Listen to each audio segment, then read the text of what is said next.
Social Security is a promise made. Picture it, 1935, America's in the dumps, the Great Depression.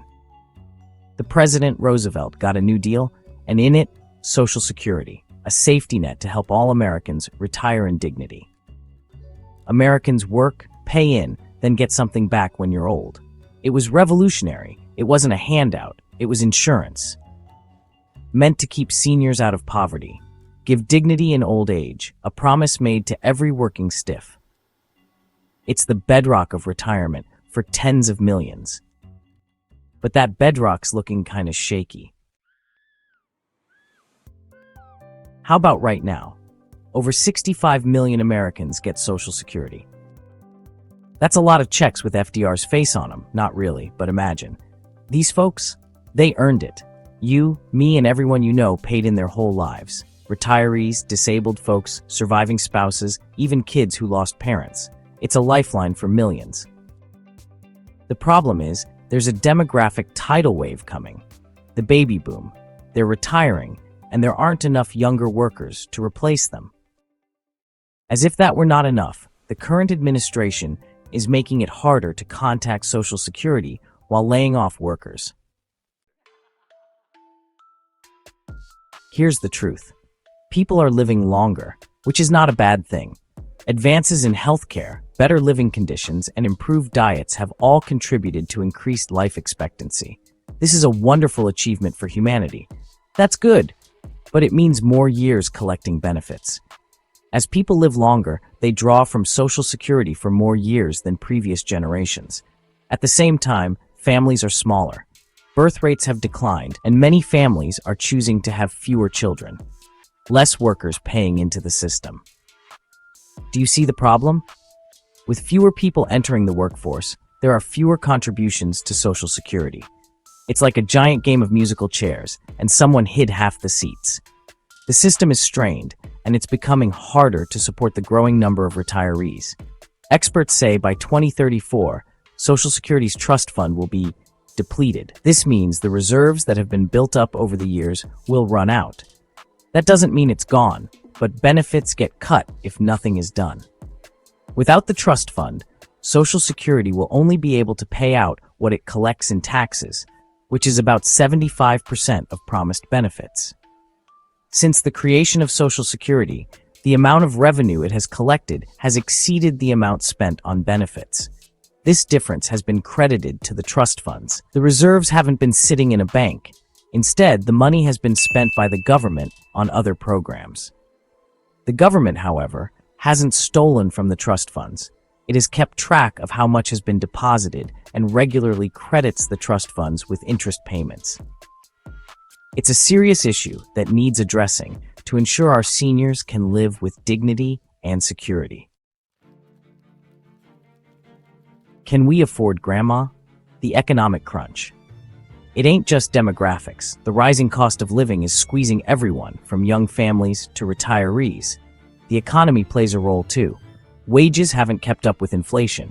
People are finding it harder to save for the future, let alone support elderly family members. So, less money going into Social Security from payroll taxes. This means fewer resources to support the growing number of retirees. Plus, healthcare costs are insane.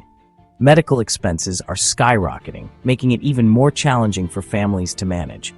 That eats into everyone's budget, including what the government can afford for Social Security. It's a mess. The strain on public resources is immense.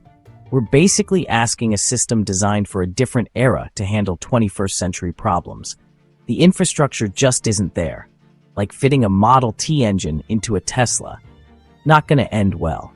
We need a modern solution for modern problems. Saving Social Security, is it band-aids or surgery? So what do? There's no easy answers, folks. The future of Social Security is a complex puzzle that requires careful consideration and a multifaceted approach. Some say raise the retirement age. This would mean people work longer before they can claim benefits, potentially easing the financial strain on the system.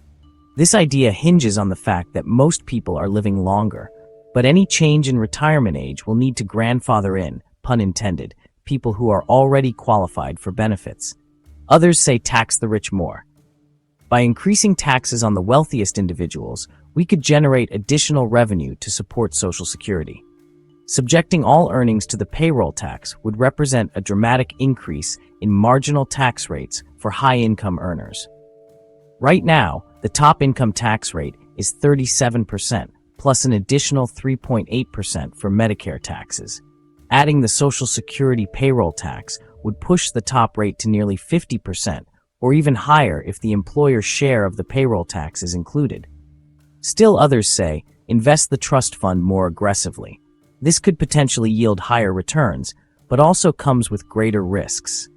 It means taking the money out of the government, where it is safe and secure, and essentially putting it into some form of the stock market, says Adam E. Block, an associate professor of public health at New York Medical College. It's going to take a combo platter of solutions. No single fix will be enough to secure the future of Social Security. Maybe tweak how benefits are calculated. Adjusting the formula could help balance the payouts and ensure long-term sustainability. Under current law, benefits are indexed to wage growth, which has historically grown faster than inflation. That means that each subsequent generation of retirees receives more in benefits after adjusting for inflation than the prior generation. Maybe get creative with public-private partnerships. Leveraging private sector efficiencies could provide innovative solutions. One thing's for sure, ignoring the problem is like ignoring a ticking time bomb. The longer we wait, the more difficult and costly the solutions will become. And nobody wants to be around when that explodes. The consequences of inaction could be catastrophic for future generations. Except maybe the White House. They love a good round of chaos. But for the rest of us, it's time to roll up our sleeves and get to work on real solutions. We recommend you call your representative or senator and express how you feel about this in the strongest possible terms. Please be respectful but sincere. If you have enjoyed this video, please like, share, and subscribe for more.